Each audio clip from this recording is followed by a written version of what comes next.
Kemudian kalau tidak salah tengah malam ditangkap dan itu ilegal. Ini minyak goreng, sangat ironis. Kita produsen terbesar dunia, tetapi ilegal masuk minyak goreng. Tadi malam ada laporan dari Batam melalui lapor Pak Amran menyampaikan bahwasanya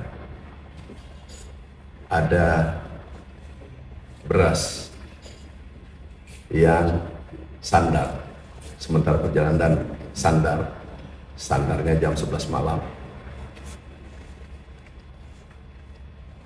Kemudian kami langsung konfirmasi, kami komunikasi dengan Pak Pangdam Kepri, Pangdam Kapolda Kepri, Wali Kota, Pak Gubernur, dan Pak Dandim setempat. Kami ucapkan terima kasih kepada seluruh aparat pemerintah yang bertindak cepat dan mengamankan beras 40 ton, juga minyak goreng.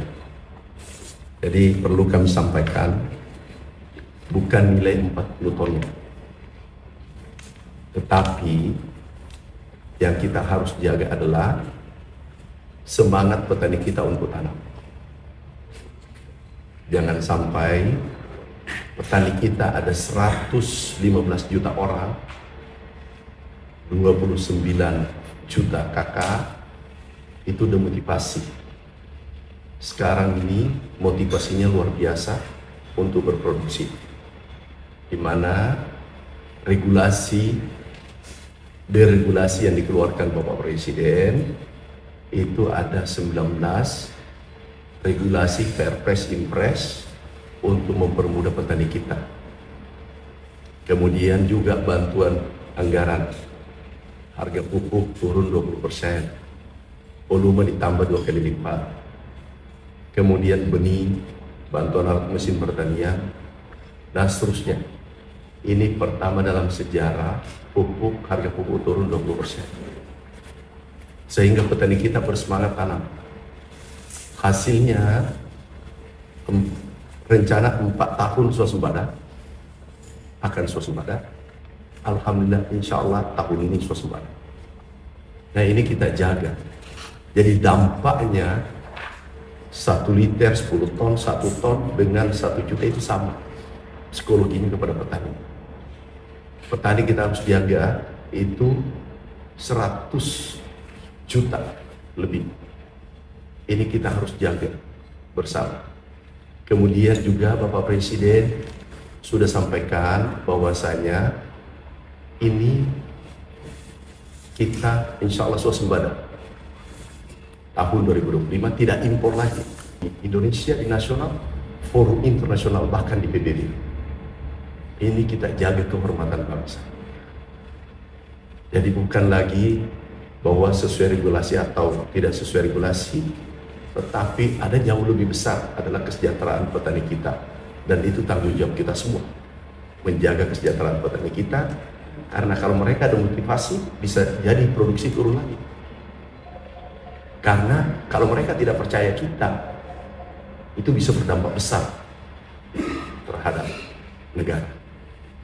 Sekali lagi, ini kita harus jaga. Kalau Bapak Presiden sudah sampaikan, kita ikut. Toh mungkin ada langkah kami yang belum sempurna, terima kasih masukannya kalau ada yang memberi masukan. Tetapi yang tadi ini yang kami terima melalui lapor Pak Amran, kami terima sesudah maghrib, kami mengecek ke bawah. Kemudian kalau tidak salah tengah malam ditangkap dan itu ilegal. Itu jumlahnya 40 ton. Kemudian minyak goreng, ini minyak goreng sangat ironis. Kita produsen terbesar dunia, tetapi ilegal masuk minyak goreng. Ini menjadi perhatian kita semua. Kami sudah koordinasi, Pak Kapolda sudah, Pak Pangdam, Gubernur sudah, kami telepon semua. Telepon langsung supaya jangan ada salah persepsi. Kita jaga Republik ini bersama. Tetapi kenapa beras kami khusus?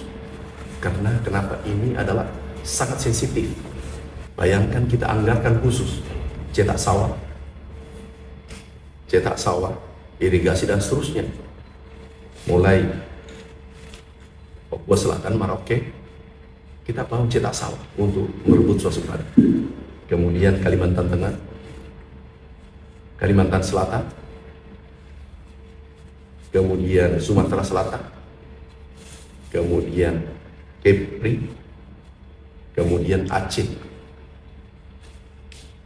Kami bangun cetak sawah di Aceh juga. Bahkan tahun depan anggarannya bisa lebih besar kita rencanakan.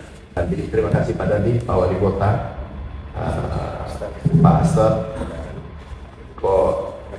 Angkatan Laut, terima kasih. Ini ada Pak Kapolres, terima kasih.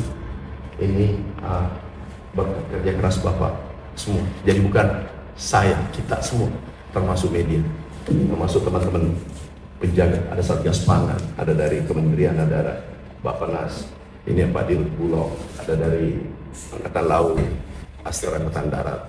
Kita kompak, kita jaga, ya. Jadi ada sebab akibat. Harga di Thailand itu sama di Batam.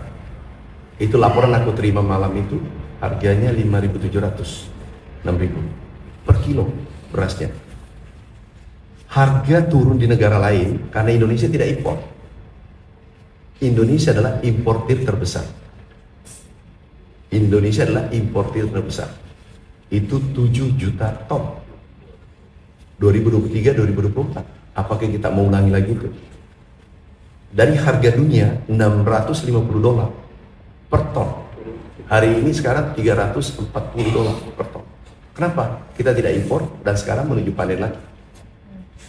Pasti rendah kan?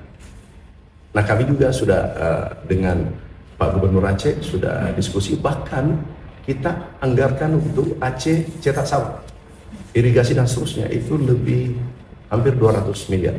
Tahun 2025, 100 tepatnya 189. Tahun depan kemungkinan 2 kali lipat. Kami akan cetak sawah lagi. Ada permintaan dari Aceh, kita cetak sawah. Jadi kita memberikan solusi permanen. Ini adalah kepentingan kita semua. Kepentingan masyarakat Indonesia, kepentingan masyarakat Kepri, Batam, kepentingan masyarakat Aceh, dan tahun depan harapan kita ke depan adalah solusi permanen. Swasembada daerah-daerah yang dulu defisit.